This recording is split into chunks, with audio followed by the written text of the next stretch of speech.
Dodge City and in the territory on west, there's just one way to handle the killers and the spoilers, and that's with a U.S. Marshal and the smell of Gunsmoke.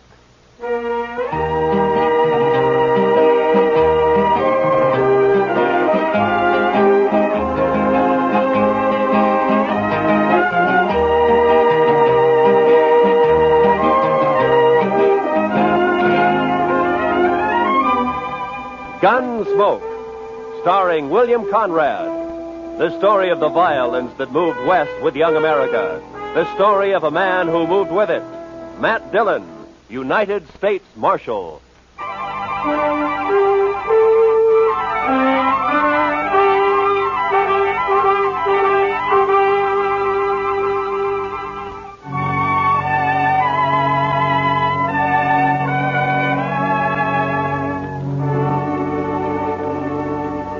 They told us a man we'd been looking for, a murderer, was in a cow camp on the North Fork of the Canadian River, about 100 miles south of Dodge. So Chester and I rode down to take a look. We found a fella there with a right name but the wrong face. So we started back. First night we camped in a dry, buffalo-rutted depression. The next morning I woke shortly after daybreak to find Chester already cooking breakfast. Morning, Mr. Dillon. Meat'll be done soon. Is the coffee made, Chester? That's what I need. It's boiling. I didn't make much, though. I thought I'd better save our water. You know, Chester, I'll bet right now the doc's back there in St. Louis, holed up in some fancy hotel and still asleep. That's quite a thought, sir. Yeah. Him right in the middle of St. Louis and us way out here on the prairie. I'll bet he's even got sheets on his bed. I wouldn't be surprised, Mr. Dillon. Doc said this was one vacation he was going to splurge on. He's riding a Santa Fe both ways. Huh? Well, meat's done. I cleaned off this rock here to cut it on. Oh, good.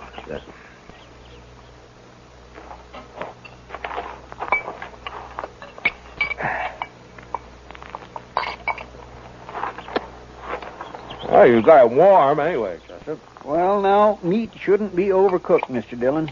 That takes the taste clean out of it. Now, then we ought to be able to taste everything about this steer. Eggman's disappointment. How's that, Mr. Dillon? Never mind, Chester. How come you woke up so early this morning? Oh, I always do. Seems as soon as it gets daylight, my feet start to sweat, and then I just got to get up. Well, that's as good a reason as any, I guess. Wow. Looks like we got company, Chester. What? Oh, Where? right out there, heading straight for us. Oh, yeah. Some cowboy, probably. I don't know. He doesn't ride quite like a cowboy. Why, it's just a kid, Mr. Dillon. Yeah, it sure is. Sure needs a haircut. What? Say, Mr. Dillon, it's a girl. Now, what could she be doing out here? I'm carrying a rifle, too. Well, get on, miss, and have some coffee. Who are you, mister? Hi, this is Chester Proudfoot, and I'm Matt Dillon. How do you do? You rustlers or what? Not exactly. I'm the U.S. Marshal out of Dodge, ma'am. U.S. Marshal? Oh, that's good. It is? Why? I need help, Mr. Marshal. My daddy's awful sick. Sick? Well, where is your daddy? We got a homestead about a mile over that rise back there. Oh, what's he sick with? It's his leg, Mr. Marshal. A horse threw him and his saddle both in the corral, and then it stepped on his foot. Now his whole leg's all funny. He's got a fever, too. Mr. Dillon, that sounds like it. Yeah, I know, Chester. Tell me, miss, when the horse stepped on him, did it cut his foot, break the skin anywhere? Just a scratch. Tore his boot off, though. Oh. Please, Mr. Marshal, please come see him. I'm scared, the way his leg is and everything. Well, sure we'll come. Your mother with him now? I don't have a mother, Mr. Marshal. Oh. Well, then what are you doing out here if your daddy's sick? We ran out of meat about 3 days ago, and I don't have anything to feed him. Oh. All right. Chester, I'll ride back with him. What is your name, anyway? Tara Hantry. Oh. I'll be 16 next January. Well, that's fine. We'll go back to the Hantry place, Chester. You scout around for some meat. All right, sir. And if you don't find any antelope, shoot the first calf you see. Anybody's calf. I'll do it, Mr. Dillon.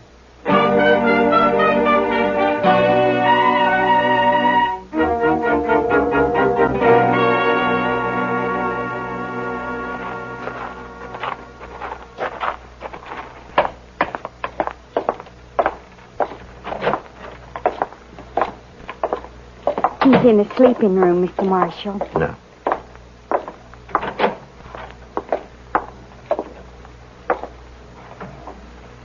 Daddy. Daddy, I found a man, and he's going to help us. And, Daddy, he's a marshal, a U.S. marshal. Matt Dillon, Mr. Hantry. How you feeling? Dillon?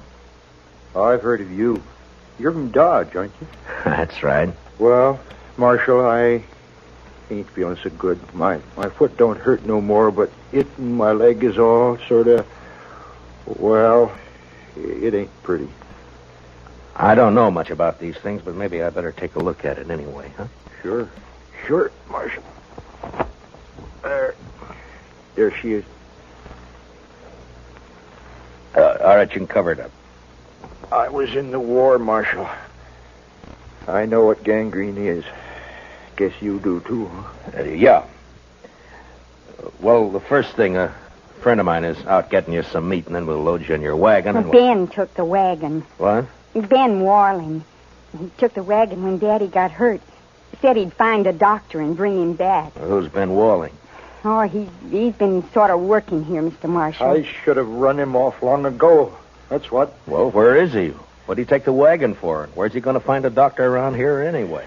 Closest doctor's in Dodge I know of. Yeah, and he's in St. Louis, and he won't be back for a couple of weeks.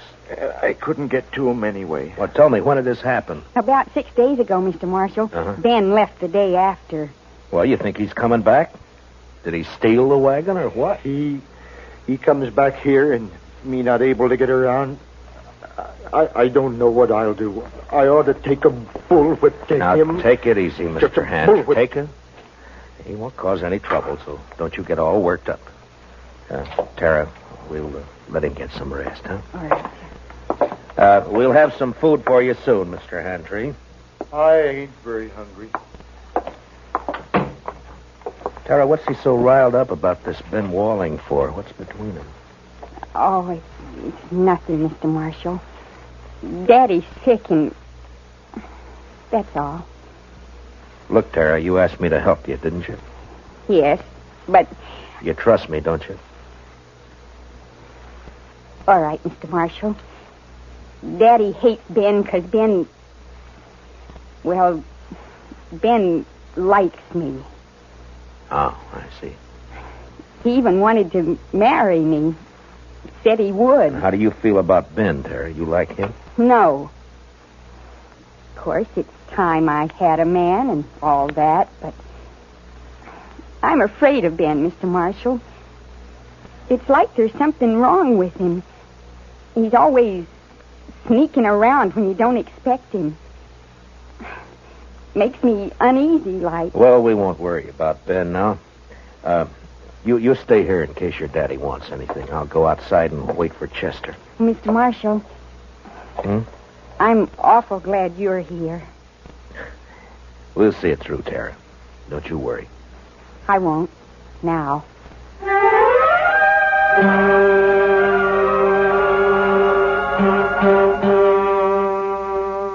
I went outside and walked over to the small corral that stood nearby. There I rolled a smoke and looked out across the flat distances of the prairie. And I wondered how anyone could survive in all that emptiness. Hantry, lying on his bed back there in the house. He wouldn't survive. The prairie had got to him all right. And its vast loneliness had put him out of reach of any help. And Tara, what could she do out here in this endless land of grass? I was glad to get my mind off it when Chester rode in with an antelope across his saddle. We hung it on the corral, dressed it, took a hind quarter into Tara, and we went back outside and sat down. Yes, sir. She's a plucky girl, Mr. Dillon. Yeah, fine girl, Chester. Yeah, but this Ben fella, I just don't understand his going off with the wagon like that. Well, it doesn't matter much now. Entry won't last more than a day or two, anyway. It's that bad, is it? Yeah, blood poisoning, Chester. As soon as it reaches his heart, he's done for. Well, isn't there any way to stop it? Yeah, sure. Cut his leg off. Oh. Too bad Doc isn't here. Yeah. Would that stop it, Mr. Dillon? Cutting his leg off, I mean? I don't know, Chester. I don't know. Maybe too late anyway. I sure wish we could do something for him. I don't take to just sitting around and waiting for a man to die. Well, nobody does. It isn't right, somehow. That poor fella and Tara.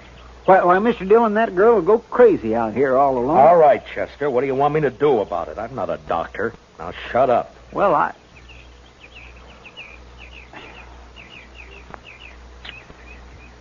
Mr. Dillon, you could do it. I know you could. Do what? Be a doctor.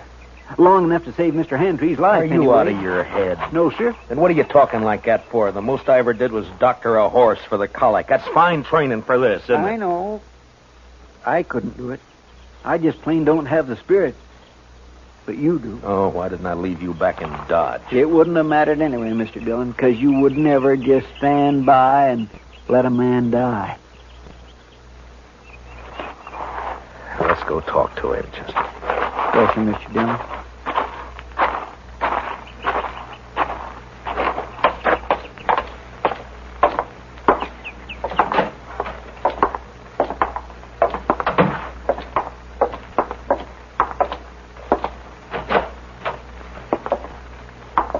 Daddy's fever's worse, Mr. Marshall.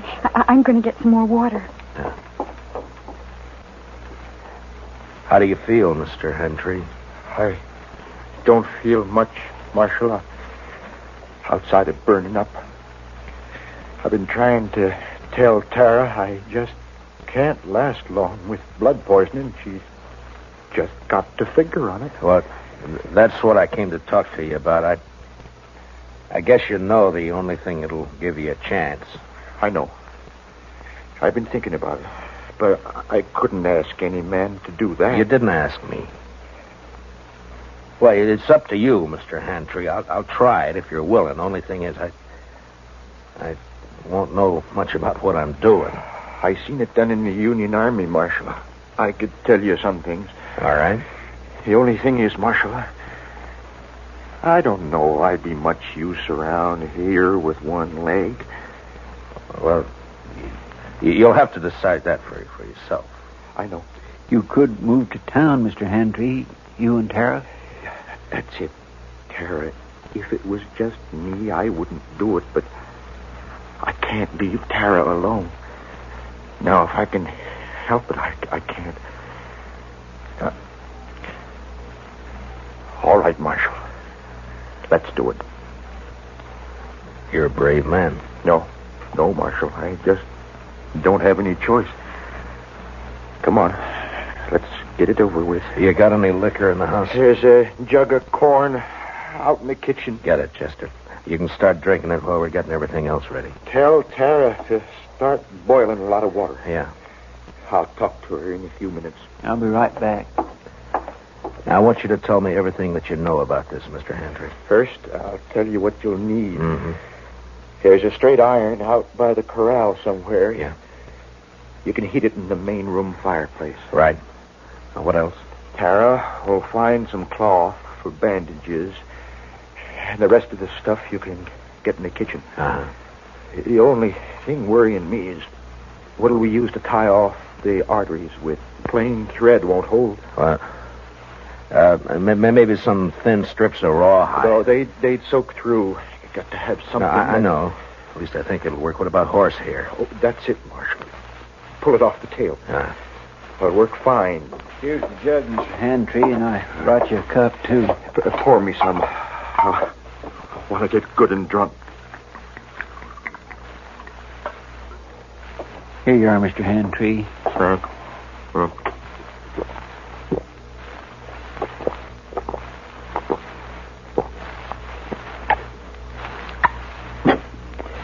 You know, I ain't been drunk in the daytime since we got the news about President Lincoln in the spring of 65.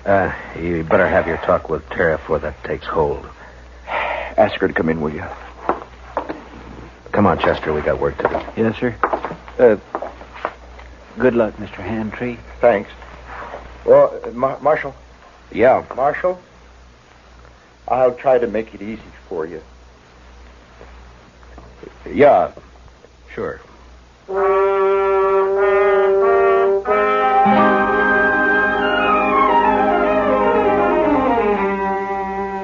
Shortly after noon, I operated. Whether it was the corn whiskey or his own hard courage, I don't know, but Handtree never whimpered. Chester stood outside the door and brought me whatever I needed. Tara waited in the kitchen, boiling more water and thinking her own thoughts. Maybe it was harder on her than any of us. Toward the end, Handtree mercifully passed out. When I'd finally finished bandaging him, I was kind of faint myself. I'd done everything I could. I just hoped I'd done it right. How is he, Mr. Dillon? You'll have to clean up in there, Chester. I've got to get outside for some air. Yes, sir, I'll do it. And put that fire out. It's hot enough around here. I don't know how you did it, Mr. Dillon. Tara? Tara, will you come on outside for a while?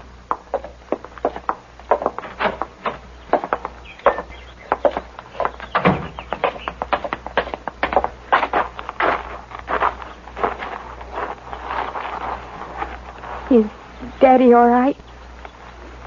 Is he all right, Mr. Marshall? It's all over, Tara. We'll just have to wait and see now.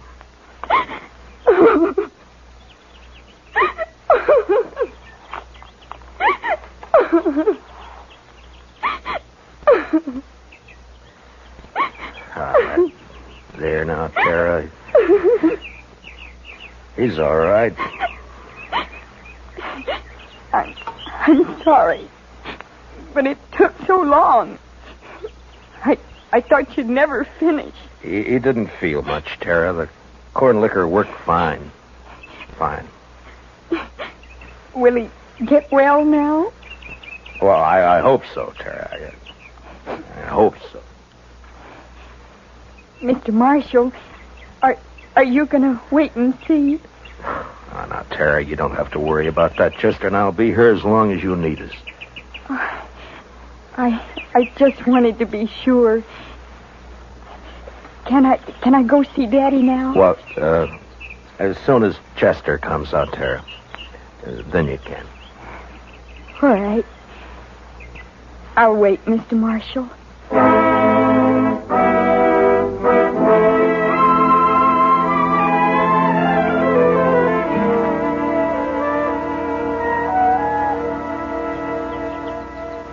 It beats me, Mr. Dillon, how he can just lay there so quiet and peaceful. It's only been 4 or 5 hours, Chester. The liquor hasn't worn off yet. He drank nearly the whole jug. No, he needed it. Say, Mr. Dillon, look yonder. Huh? Somebody coming with a wagon. Oh, yeah. It's probably that Ben Walling they were talking about. I'll bet that's who it is, all right. Wonder what he'll have to say for himself. Ah, you'll think of something, Chester. His kind always do.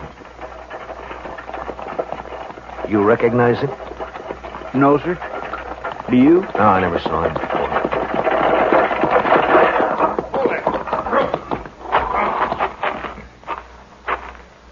Hello? What are you doing here? You Ben Walling? How'd you know? The Handtrees, they've been wondering about you. Oh, yeah, sure.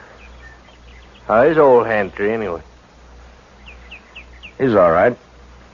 He is, huh? You've been gone a long time, Ben. Where were you? I don't know you, mister, but you sure ask a lot of questions. You can answer them one at a time. Now, where were you? Who are you anyway, mister? I'm a U.S. Marshal. Ain't no U.S. Marshals around here. There is now. Generally, I'm in Dodge. Your name Dillon? It is. Well, what are you doing here, Marshal? Tara ran into us, asked us to help. Seems the only able-bodied man around here took off in a wagon. I went to fetch a doctor. Is anything wrong in that? Not at all. Where is he? Well, first night the horses ran away, and I've been chasing them ever since. I didn't catch him till this morning. And then I've been gone so long, I thought I'd better get back to you right away. I was worried about Tara and old Hantry, of course. I see. Well, you better get your horses unhitched, Ben. You can see Tara later. She's in with her father now. Gonna be all right, huh? I was kind of worried about that foot. Looked to me like it might have poison in it. It did. What do you mean it did?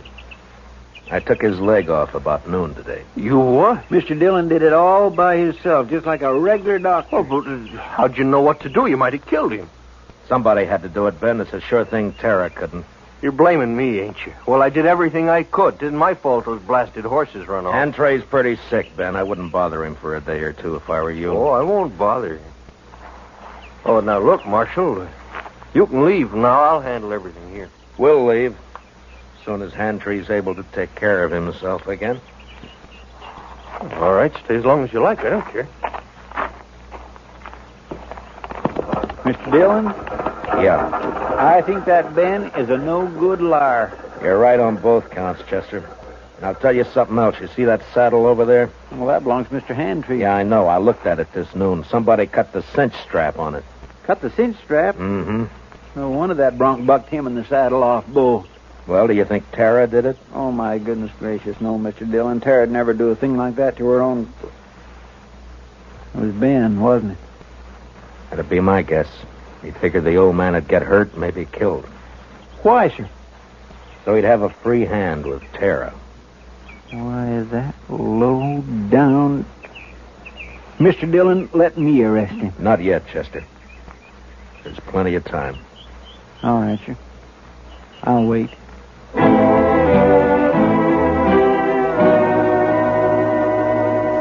There wasn't as much time as I figured. Hantry had a bad night, and by morning he was so weak he couldn't lift his head.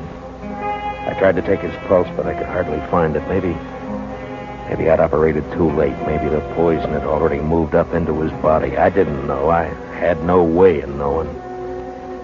So there was nothing to do now but wait. Want some more coffee, Mr. Dillon? Yeah, thank you, Chester. We'll fill it up, huh?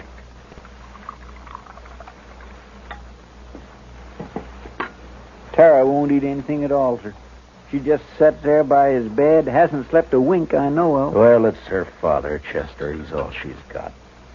I never thought much about it before, Mr. Dillon, but seeing Tara, I kind of wish I had a daughter. You'd have to change your profession if you were going to take care of a daughter, Chester.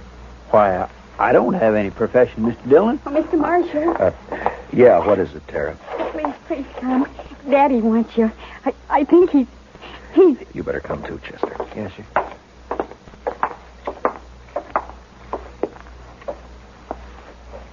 It's Matt Dillon, Mr. Hantry. Can you hear me? Marshal, I can't hold out no more. Now, don't say that. Keep fighting, man. You'll pull through. No, Marshal. I'm going to die.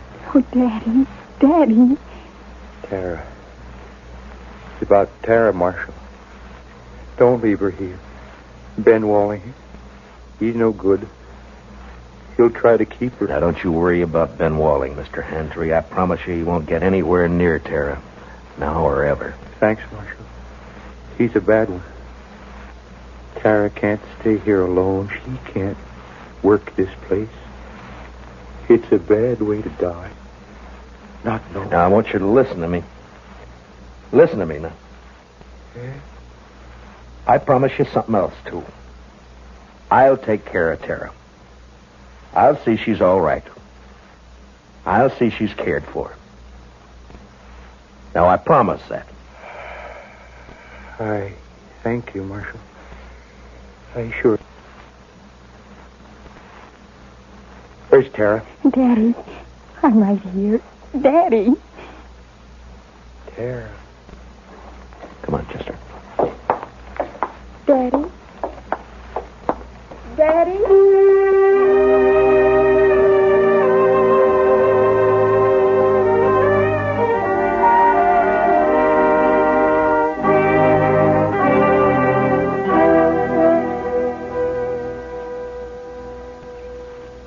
I don't know, Mr. Mr. Dillon, I don't think they'd have made out on this place anyway. Why not, Chester? Well, there just isn't enough water. That one little old spring is all they've got. Well, if they had a lake, it'd still be too much for Tara. What are we going to do with her, Mr. Dillon? I don't know, Chester. We'll have to think of something, though. My, I wish she'd come out of that house. I don't like it, her in there breaking her heart. Give her a little time, Chester. She'll be all right. Don't you move a finger, either one of you. Well, Well, you're mighty careless with that rifle, Ben. Don't get smart with me, Marshal. I know what I'm doing. And what would that be? I heard you in there. Heard you promise to take Tara away. I was right by the window. I heard it all. You got a curious way of courting a girl, Ben, trying to kill her father. Yeah, and I saw you yesterday looking at that saddle, but I didn't kill him, Marshal. You did. that's a lie, Ben Walling, and Will you you know shut it. up? I won't shut up. If we'd have just got here sooner, Mr. Dillon would have saved him, that's all. It was too bad you got here at all. Because you're going to die for it. Both of you. Put the gun down, Ben. You're under arrest for attempted murder. You stay right where you are, Marshal. You know, I have an idea you've smelled powder before, Ben, and that you're afraid of it. Marshal? I have an idea that's why you tried to get Hantry like you did instead of facing it. Stop, sir. And right now you wish you didn't have that rifle at all, don't you, Ben? Because I might have to shoot you for it, huh? No, don't, Marshal. Give me that. You all right, Mr. Dillon? You didn't even try, Chester. Rifle went off when I knocked it aside. That's all. He was scared to death. Well, I didn't feel exactly comfortable. Well, tie him up and keep an eye on him. I'll go see Tara. Yes, sir, Mr. Dillon.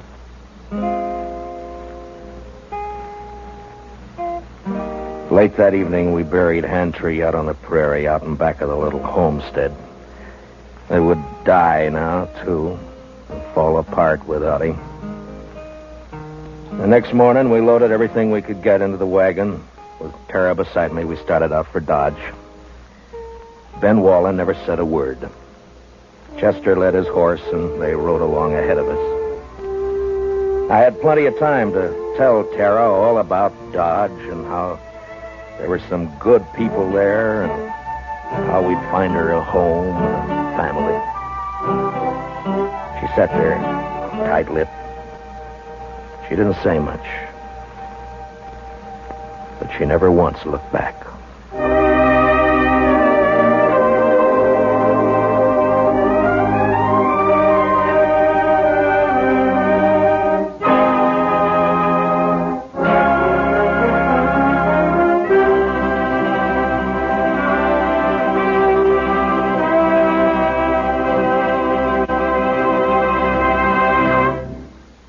Gunsmoke, transcribed under the direction of Norman MacDonald, stars William Conrad as Matt Dillon, U.S. Marshal.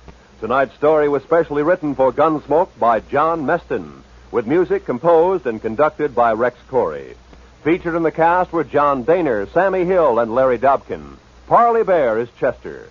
Join us again next week as Matt Dillon, U.S. Marshal, fights to bring law and order out of the wild violence of the West in Gunsmoke.